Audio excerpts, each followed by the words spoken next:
तो स्वागत है आप सभी का आपके अपने चैनल शशि आर्ट एजुकेशन में। जैसा कि आप जानते हैं हम आपको पढ़ाते हैं विजुअल आर्ट। तो आज हम लेकर आए हैं मुगल चित्रकला से संबंधित, जिसमें हम आज पढ़ाएंगे अकबर का काल। ये अकबर के काल में ये दूसरा भाग है उसका।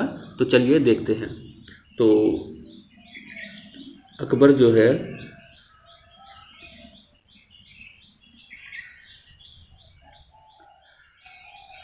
इसको जो है इसके काल को अकबर के काल को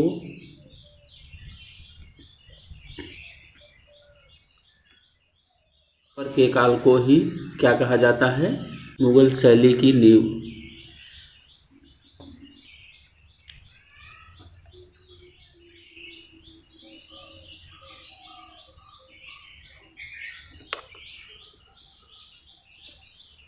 नींव।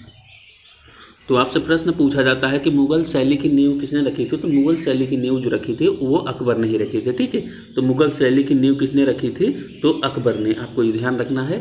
और जो है अकबर के शासनकाल में ही देखिएगा, अकबर के शासनकाल में ही जो है ना प्रथम स्थापत्य जो बना था हुमायूं का मकबरा। कौन सा बना था? हुमायूं का मकबरा।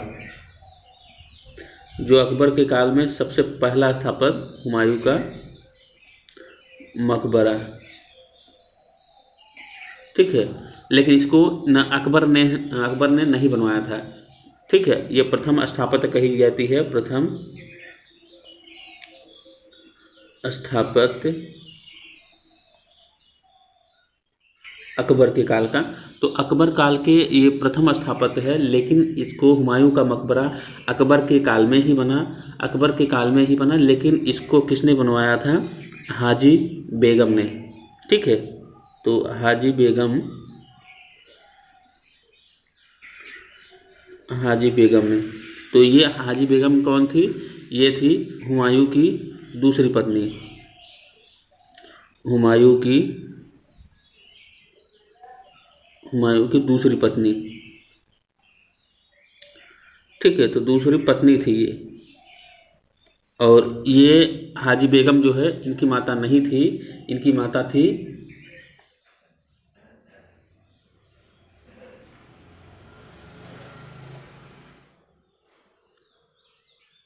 हमीदा बानो, भी हुमायूं की ही पत्नी थी। ठीक है, तो हाजी बेगम ने हुमायूं का मकबरा बनवाया था। हाजी बेगम ने इसका जो है हुमायूं का मकबरा बनाया, लेकिन ये जो है हुमायूं की दूसरी पत्नी है, पहली पत्नी है ये कौन है? तो ये है पहली पत्नी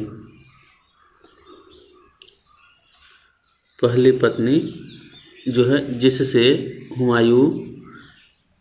जिससे अकबर का जन्म होता है। ठीक है, तो अकबर का जन्म इन्हीं से होता है। तो किससे? हमीदा बानो और हुमायूं के बीच जो है।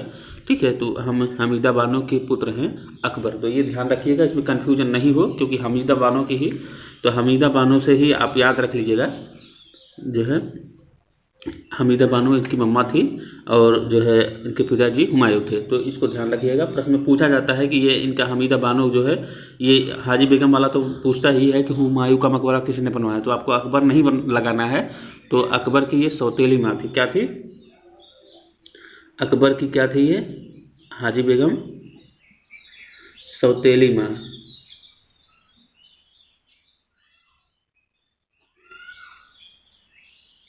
ठीक है, ये सौतेली माँ थी हाजी बेगम। तो आपको इतना ध्यान रखना है कि इसको नहीं लगाना है। ठीक है, तो हमीदा बानो इसकी माता थी, और हुमायूं इसका पिता था, इसका अकबर का। तो ये आपको ध्यान रखना है। अकबर काल में आईने अकबरी भी लिखा जाता है।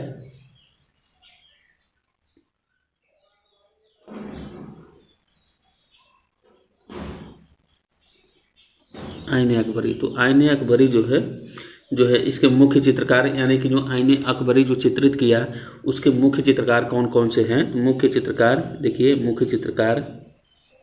तो ये मुख्य चित्रकार हैं केशवदास और धर्मदास। केशवदास व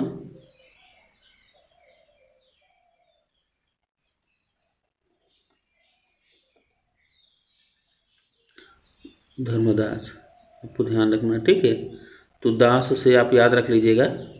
ठीक है, आईने अकबरी। तो देखिए केशवदास आ रहा है और यहाँ देखिए इससे कन्फ्यूजन क्यों नहीं होना है। देखिए ये स है, नीचे लास्ट में स है, और आईने अकबरी, अकबरी में क्या है ये देखिए रा आ रहा है, रा या री आ रहा है, जो भी है। तो देखिए इसमें आप ये क्या करेंगे, यहाँ अगर इसको फाड़ देंगे तो ये जो है स बन जाएगा। तो थोड़ा सा आप ध्यान दीजिए, आईने अकबरी में स से मैंने केशवदास धर्मदास, तो लास्ट में स आएगा। तो आप थोड़ा सा पहचान लीजिएगा, थोड़ी सी माइंड ये आइडिया होने के लिए इस तरह है, ठीक है। तो आईने अकबरी को ये रा लिखा है, री है, री को आप स बना दीजिए तो स से आपको मिल जाएगा केशवदास धर्मदास, ठीक है। तो ये याद रहेगा। चलिए अब बात करते हैं कि दीन ए इलाही धर्म।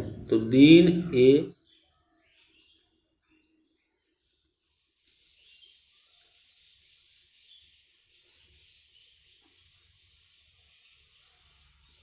तो दीन ए इलाही धर्म किसने चलाया? तो दीन ए धर्म इलाही जो है अकबर ने ही चलवाया।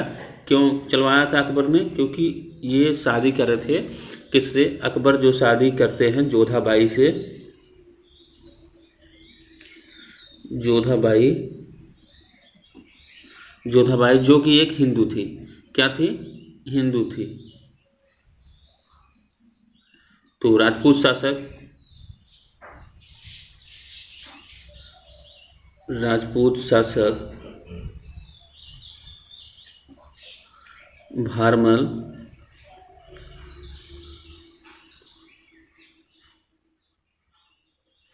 भारमल की पुत्री या बिहारीमल, ठीक है, भारमल या बिहारीमल की पुत्री थी, बिहारीमल की।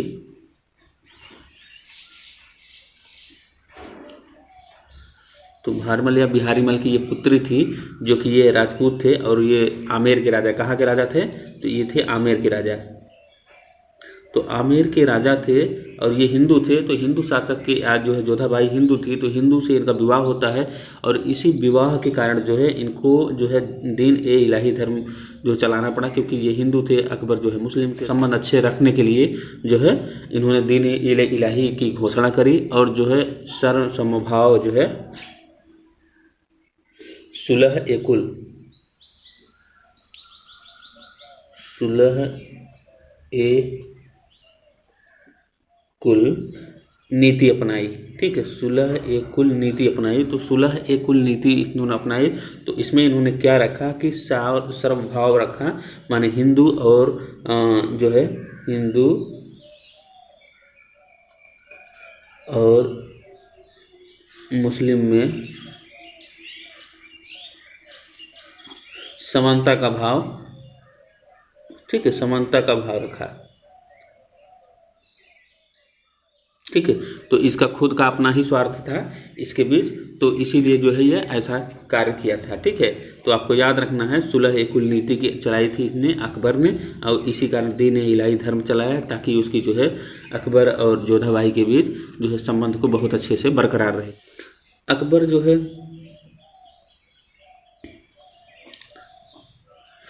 अकबर जो है एक जो है बुलंद दरवाज़ा बनवाता है,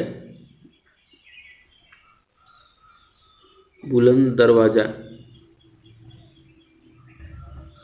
अकबर एक जो है बुलंद दरवाज़ा बनवाता है जिसकी ऊंचाई है 134 फीट, ठीक है, 134 फीट इसकी। अकबर जो है अकबर एक बुलंद दरवाज़ा बनवाता है जो कि 134 फीट थी, और यह बुलंद दरवाज़ा एक स्मारक के रूप में बनता है। किसके रूप में? स्मारक के रूप में, ठीक है। तो स्मारक के रूप में ये दरवाज़ा बनता है, और जो है और यह स्मारक किस रूप में था? तो विजय के स्मारक था, ठीक है, गुजरात विजय।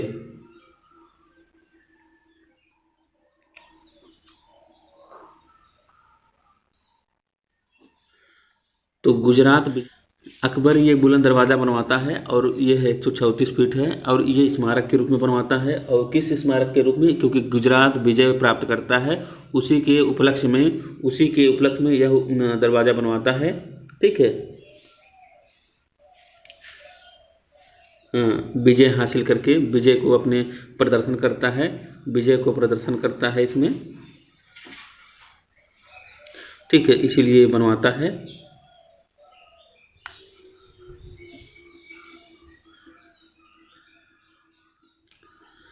तो ये अपना विजय का प्रदर्शन करने के लिए जो है बुलंद दरवाज़ा बनवाता है, 134 फीट इसकी ऊंचाई है। तो अकबर एक बड़े पैमाने पे काम करता है जो है आपकी चित्रकला में, वह सभी पर करता है। सभी यानी छवि चित्र यानी पोर्ट्रेट का बड़े पैमाने पर आरंभ कराया। ठीक है, क्या कराया? बड़े पैमाने पर जो है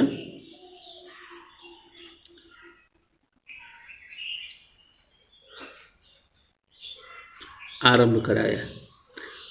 माने ये हुआ कि अकबर काल से छवि चित्र बनना प्रारंभ हुआ। तो कभी भी प्रश्न में पूछा जा सकता है। ठीक है, यह प्रश्न कई बार अभी आया है।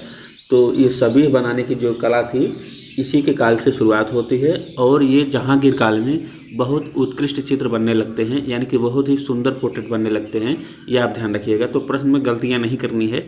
जब अच्छे चित्रों की बात किया जाए तो जहांगीर काल लगाना है, और चित्रकार के जो पोर्ट्रेट की शुरुआत या सभी की शुरुआत की बात की जाए तो अकबर काल। ठीक है, ये ध्यान रखना है आपको। कभी कभी तो ऐसे भी प्रश्न पूछ दिया जाता है कि जैसे रूप चित्र, इसको रूप चित्र भी कहते हैं। छवि चित्र को मतलब रूप चित्र। ठीक है, तो रूप चित्र का निर्माण किसने शुरू कराया? तो रूप चित्र का निर्माण किसने शुरू कराया? तो आपको बताना है कि अकबर ने। ठीक है, रूप चित्र का आरंभ किसने कराया? तो अकबर ने। ठीक है, तो इस हिसाब से आप ध्यान रखिएगा। इस तरह से भी पूछ सकता है कि सभी चित्रों का किसके समय महत्व मिला। तो सभी चित्रों का जो है किसके समय महत्व मिला, ऐसे प्रश्न पूछ सकता है। सभी चित्रों का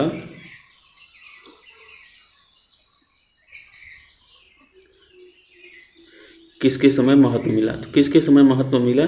तो अकबर काल। ठीक है, मिला तो अकबर के समय। ये आप ध्यान दीजिएगा। तो अकबर के समय आपको इतना याद रखना है कि इसी हिसाब से ये आपको पता चलता जाएगा। ठीक है, और सबसे अधिक व्यक्ति चित्र, देखिए ये प्रश्न बहुत आईएमपी है। इसी अकबर की बात की जाती है कि सबसे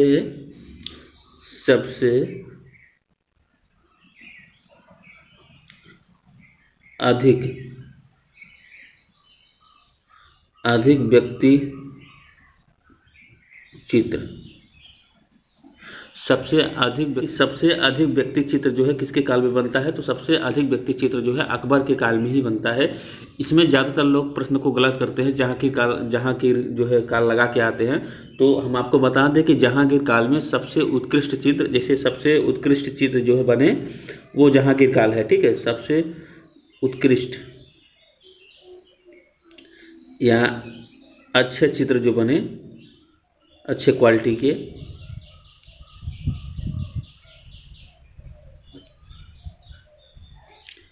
चित्र वो बने थे जहांगीर काल में। ठीक है,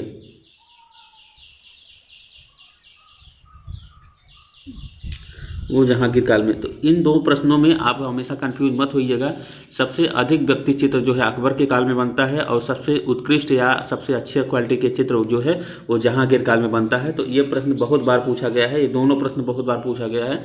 तो इससे ज़्यादातर हम देखते हैं कि कन्फ्यूज लोग होते ही हैं। तो आपको कन्फ्यूज बिल्कुल नहीं होना है कि सबसे अधिक व्यक्ति चित्रों की अगर बात करता है तो अकबर काल लगाना है, और सबसे उत्कृष्ट या अच्छे व्यक्ति चित्र जो बने हैं वो जहांगीर काल में बने हैं। ठीक है, आपको इतना ध्यान रखना है। और मुगल शैली में जो है, इसी मुगल शैली में सभी चित्रों को सबसे विशेष स्थान मिला था। तो विशेष स्थान का मतलब यही है, इस तरह से पूछता है कभी कभी। ठीक है, कि विशेष स्थान किसको मिला था? तो विशेष स्थान जो है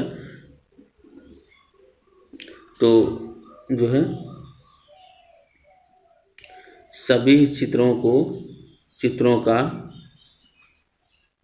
विशेष स्थान। तो सभी चित्रों का विशेष स्थान किसके काल में मिला? तो किसके काल में मिला? विशेष स्थान किसके काल में मिला? अकबर के काल में। ठीक है, आप ये ध्यान रखना। इसको भी प्रश्न में अक्सर जहांगीर को लगाते हैं। तो सभी चित्रों का विशेष स्थान पूछ रहा है। तो विशेष स्थान मतलब पहले उसको जगह मिला तभी तो आगे बढ़ा।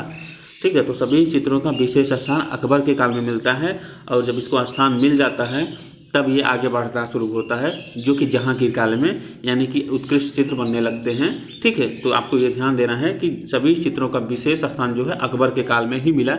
आप इससे निश्चिंत रहें, यह प्रश्न बहुत ही सटीक है। तो सभी चित्रों का विशेष स्थान जो है अकबर के काल में ही मिला। आपको इतना गलती नहीं करनी है बिल्कुल। और इसके साथ एक खास बात और है, देखिए इसके साथ एक खास बात और है कि जो है भारत में इतिहास लेखन की परंपरा।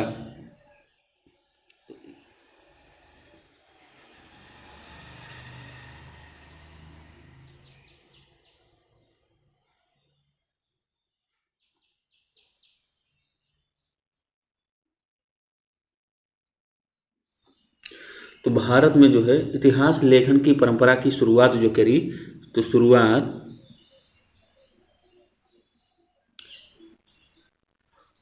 ठीक है, तो इतिहास लेखन की परंपरा की शुरुआत करी थी किसने? अकबर ने। कहाँ? भारत में। भारत में इतिहास जो है पहले नहीं लिखते थे तुम, ठीक है, तो अकबर के काल में इसकी शुरुआत मानी जाती है। अकबर के काल से ही शुरुआत होता है कि भारत में इतिहास लेखन की परंपरा का जो शुरुआत होता है वह अकबर के काल में होता है। आपको इतना ध्यान रखना है, कोई भी प्रश्न आपसे गलतियाँ नहीं हो। हम कोशिश करेंगे कि सारे प्रश्न का जवाब सही से दें, और जो है ऐसा नहीं है क्योंकि मुझे याद है सारी चीज़ें, और मैं कोशिश करता हूँ कि सारी चीज़ें कंप्लीट किया जाए।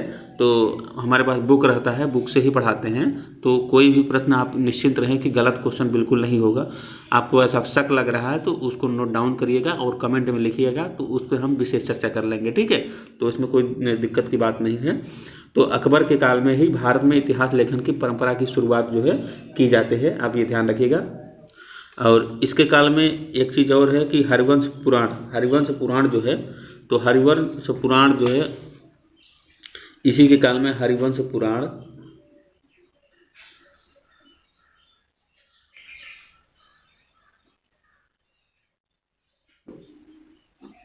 तो हरिवंश पुराण का जो है ये एक ग्रंथ है, ठीक है। तो हरिवंश पुराण का चित्रण इसी के काल में होता है। तो अकबर काल में हरिवंश पुराण का चित्रण होता है, आप ध्यान रखिएगा। तो हरिवंश पुराण जो है एक क्या है? ग्रंथ है, ठीक है, एक ग्रंथ है और एक हिंदू ग्रंथ है, आप ये ध्यान रखिएगा, हिंदू ग्रंथ है।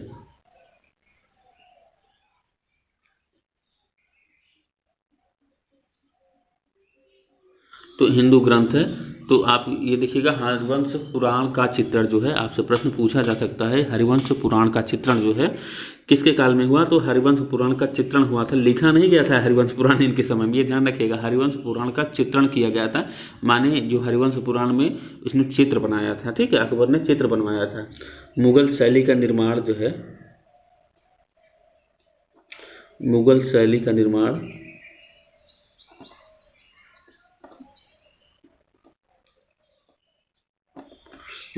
इसी इसी के काल में माना जाता है, ठीक है।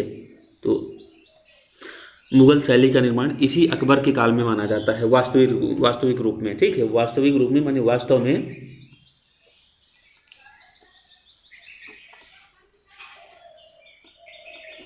ठीक है। तो वास्तविक रूप में मुगल शैली का निर्माण जो है इसी के काल में माना जाता है, क्योंकि इसी की शुरुआत जो है मुगल शैली की शुरुआत इसी अकबर के काल से शुरुआत हो जाती है, क्योंकि इसी की कलाकृति से जो है पता चलने लगता है कि उधर न हुमायूं और बाबर के भी ज़्यादा चित्रकारी तो हुई नहीं थी, तो इसी के काल में जो है न अच्छे से दिखने लगता है। तो पहचान जो है मुगल शैली की अगर करनी होगी तो अकबर काल से ही की जाती है, ठीक है। तो वास्तविक रूप में मुगल शैली का निर्माण काल जो है इसी अकबर काल में हुआ था। हम खास तौर पर चित्रकला की बात कर रहे हैं, ठीक है। तो चित्रकला में वास्तविक रूप में मुगल शैली का जो निर्माण काल है तो अकबर काल से ही माना जाता है। तो आगे बढ़ते हैं, तो बताते चलें कि कोई भी प्रश्न, जैसे देखिए इसमें क्या है कि अकबर काल जो है थोड़ा सा लंबा है, आपको पढ़नी पूरी है, ताकि हम कोशिश करेंगे कि सारे प्रश्न जो है अकबर काल से कोई ना कोई प्रश्न पूछता ही है। अकबर और जहांगीर काल, तो अकबर और जहांगीर काल से कोई ना कोई प्रश्न निश्चित रूप से आता ही है, तो आपको कंप्लीट रूप से जानकारी देने की मैं पूरी कोशिश करूँगा। तो चलिए देखते हैं। अब आते हैं अकबर के काल में जो है आईने अकबरी लिखी जाती है, आईने अकबरी।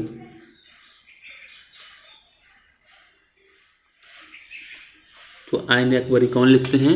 अबुल फजल, ठीक है, आईने अकबरी अबुल फजल।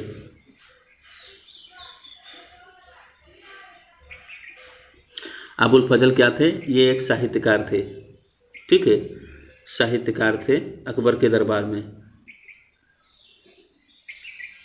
ठीक है, साहित्यकार थे। आप ये क्या ध्यान रखिएगा, अबुल हसन भी थे, तो इससे कंफ्यूज मत होइएगा। अबुल हसन जो है, तो अबुल हसन एक चित्रकार थे, किसके काल में? तो ये थे चित्रकार जो है उनके जहांगीर काल में, ठीक है। तो जहांगीर काल में ये एक चित्रकार थे, ठीक है। अबुल हसन जो है जहांगीर की काल में ये एक चित्रकार थे। आपको इससे कंफ्यूज नहीं होगा, अबुल फजल, अबुल हसन, ठीक है, दोनों में अंतर है। अबुल फजल जो है साहित्यकार था अकबर के काल का, जो कि आईने अकबरी लिखता है, और अबुल हसन जो है ये चित्रकार था, जहांगीर काल का था। तो अबुल हसन जो है कई चित्र बनाता है, तो वो हम बताएंगे अगले चैप्टर में, यानी जहांगीर काल में, ठीक है। तो अकबर जो है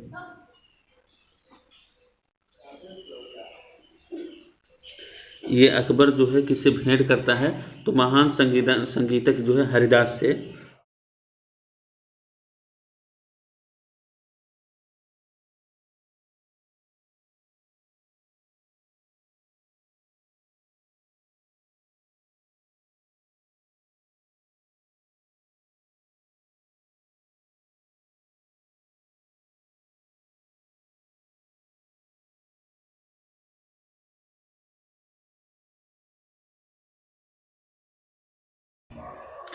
तो अकबर जो है, अकबर एक महान संगीतक हरिदास से भेंट करता है, और ये हरिदास थे तानसेन के गुरु, ठीक है।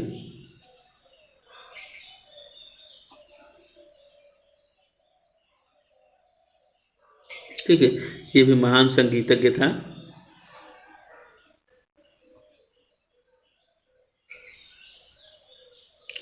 ये भी महान संगीतज्ञ था, और इनके नवरत्नों में से एक था, ठीक है। नवरत्नों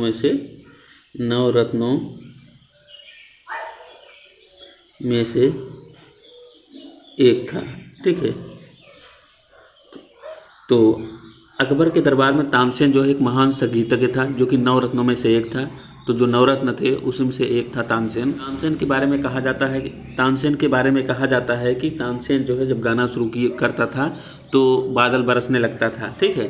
तो इसके बारे में एक कहानी थी, और जो है अकबर के काल में जो है न, जब ये अकबर इससे बहुत ज़्यादा प्रभावित था तानसेन से, तो तानसेन के बारे में कहता है कि जब न तानसेन जो है इतना ज़बरदस्त गा लेता है तो इसका गुरु कितना महान होगा।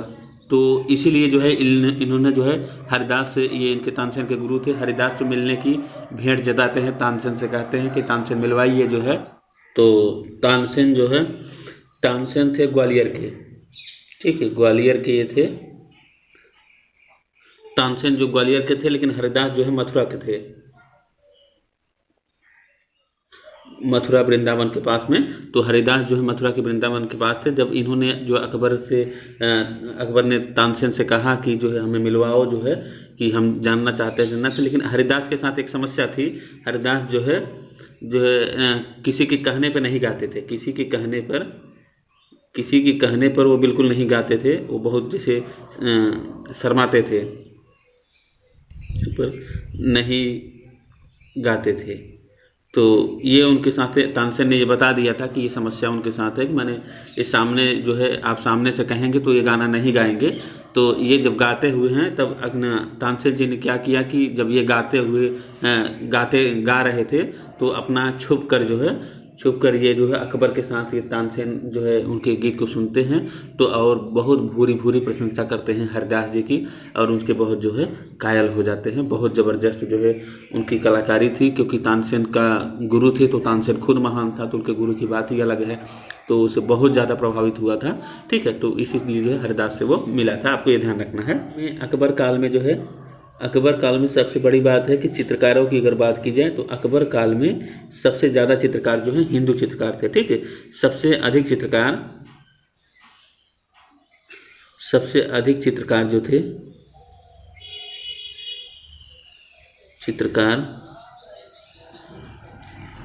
सबसे अधिक चित्रकार जो थे हिंदू चित्रकार थे, ठीक है, हिंदू चित्रकार।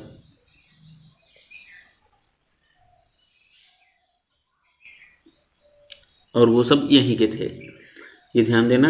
और अकबर काल में एक विशेषता ये भी है कि यहाँ ये दरबारी चित्र ही बने, ठीक है। दरबारी चित्र मतलब दरबार से संबंधित ही चित्र बने, ठीक है। तो यानी दरबार में जो भी पोर्ट्रेट बनाया गया, तो जिसमें दरबार में रहने वाले सभी लोगों की या नवरत्नों को उन्हीं की जो है चित्रकारी अधिक की गई, यानी दरबारी शान शौकत से संबंधित जो भी चित्र बनाए गए, तो इसीलिए इनकी काल के चित्र को जो कहा जाता है दरबारी चित्र कहते हैं। ठीक है, तो दरबारी चित्र इन्हीं से संबंधित है। और इनके यहाँ एक चित्रकार था बसावन। ठीक है, तो बसावन जो है इनके यहाँ का चित्रकार था। तो बसावन से आप याद रखिएगा, अकबर में ब आता है तो ब से बसावन आप ध्यान दीजिएगा। ठीक है, ब से बसावन आप ध्यान देंगे तो याद हो जाएगा। और इन्हीं के दरबार में रहता था। ठीक है, अकबर के दरबार में ये बसावन रहता था और चित्रकारी करता था।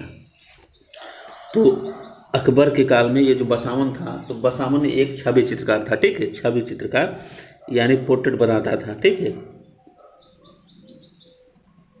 छवि चित्रकार था यानी कि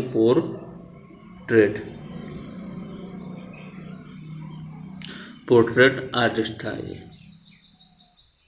ठीक है, तो छवि चित्रकार था बसावन, जो है छवि चित्रकार था अकबर के दरबार का। अब देखिए, इनके काल में दो प्रमुख ग्रंथों की जो है बात बहुत ज़्यादा की जाती है, तो आपको ध्यान देना है कि पंचतंत्र, देखिए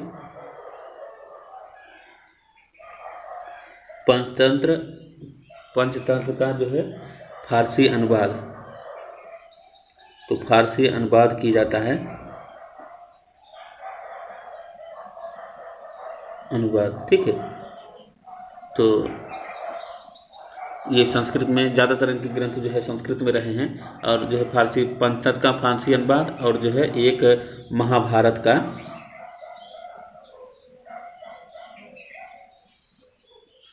फारसी अनुवाद।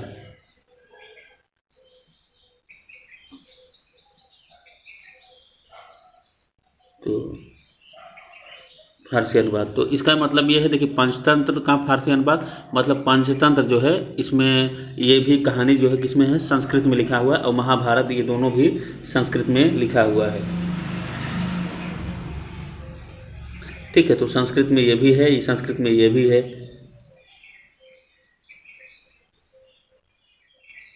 ठीक है, तो दोनों ही, अब देखिए, अब दोनों ही संस्कृत में है, तो इसका जब भी अनुवाद होगा तो किसी दूसरे भाषा में ही अनुवाद होगा ना, तो फारसी जो है ये जाता, तो इसीलिए पंचतंत्र का जो फारसी अनुवाद जो है ये किया जाता है किस नाम से, तो जब ये अनुवाद कर देते थे तो अनवर ए सुहैली, तो इसका नाम पड़ जाता था अनवर ए सुहैली। ठीक है, जब इस फारस भाषा में इसका अनुवाद कर दिया जाता है तो अनवर ए सुहैली के नाम से दानिश।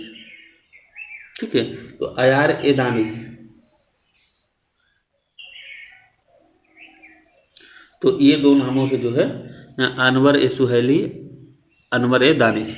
ठीक है, अनवर ए सुहैली, अयार ए दानिश, तो ये चित्र जो है इसका जो है इस नाम से कर दिया जाता है। ये फारस में है, यानी कि फारस में इसका अनुवाद किया जाता है। और कौन करते हैं इसका अनुवाद जो है, कौन अनुवाद करते हैं, तो फैजी करते हैं। ठीक है, फैजी। ठीक है, तो पंचतंत्र का देखिए यहाँ से आप याद रख लीजिए, प से इसमें प है। ठीक है, और यहाँ क्या है, फ है। ठीक है, तो प के बाद क्या आता है, फ, प के बाद फ, तो पंचतंत्र का फारसी अनुवाद फैजी ने किया। ठीक है, पंचतंत्र का अनुवाद जो है फारसी अनुवाद फैजी ने किया था। प के बाद फ, ऐसे आप याद रख लीजिए तो याद हमेशा रहेगा। और किस नाम से करते हैं, अनवर ए सुहैली, अयार ए दानिश के नाम से, इसको तो याद ही हो जाता है, कोई विशेष दिक्कत नहीं आती। अब महाभारत का जो है, आप सोचिए महाभारत भी जो है संस्कृत में लिखा है, तो इसका अनुवाद जब होगा तो फारसी अनुवाद में फारस में किया गया है। तो फारसी अनुवाद किसने किया, तो जो है किस नाम से किया गया है पहले, तो रज़्मनामा,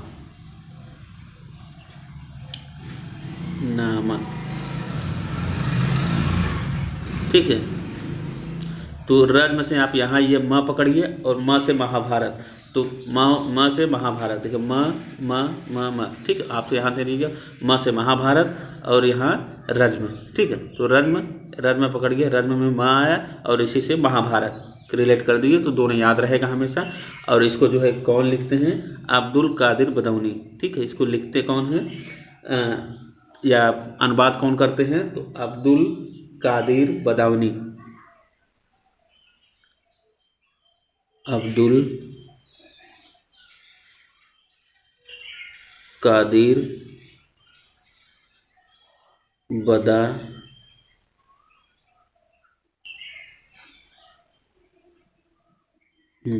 ठीक है। अब्दुल कादिर बदाऊनी, अब्दुल कादिर बदाऊनी, याद रखिएगा, अब्दुल कादिर बदाऊनी, ठीक है। महाभारत का अनुवाद जो है रज़्मनामा नाम से करते हैं अब्दुल कादिर बदाऊनी, ठीक है। तो आप ये ध्यान रख लीजिएगा थोड़ा।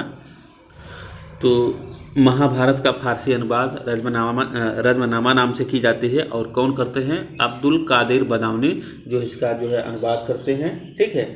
तो चलिए हम देखते हैं अगला। देखिए अकबर काल में जो है वकायत ए बाबरी यानी कि बाबरनामा, वकायत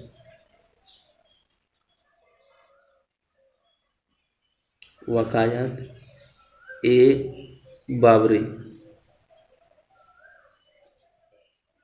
या बाबरनामा,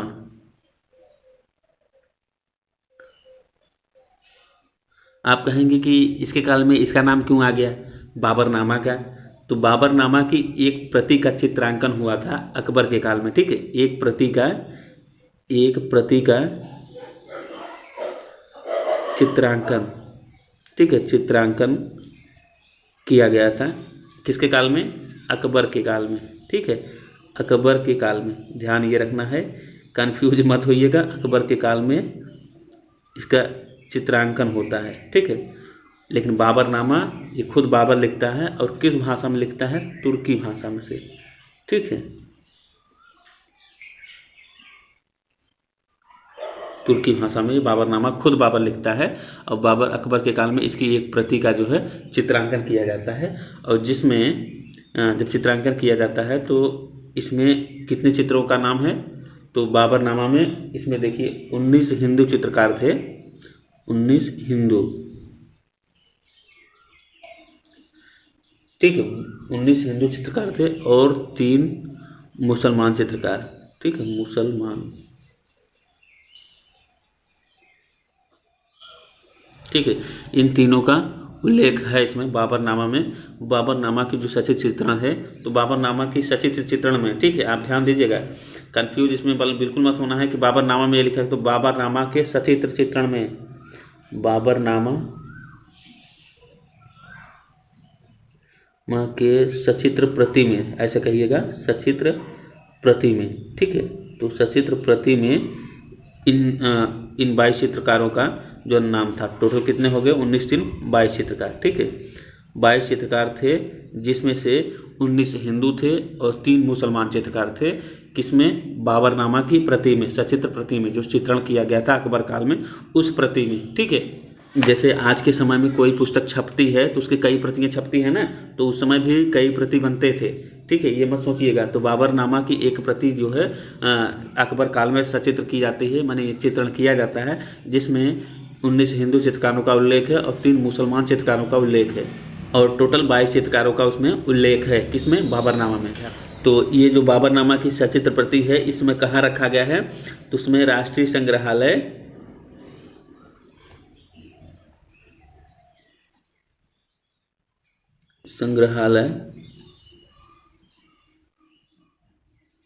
नई दिल्ली में रखा गया है, ठीक है। कहाँ रखा गया है? तो बाबरनामा की जो चित्रण हुआ है, बाबरनामा की सचित्र प्रति, तो ये कहाँ रखा गया है? राष्ट्रीय संग्रहालय नई दिल्ली में रखा गया है, ठीक है, आपको ध्यान रखना है। तो ये जो चित्रण की जो सचित्र प्रति है वही राष्ट्रीय संग्रहालय नई दिल्ली में रखा गया है, जिसमें 19 हिंदू चित्रकार, 3 मुस्लिम चित्रकार उसमें अंकित है, ध्यान रखिएगा। तो आज के लिए बस इतना ही, मिलते हैं अगले वीडियो में। आज के लिए धन्यवाद।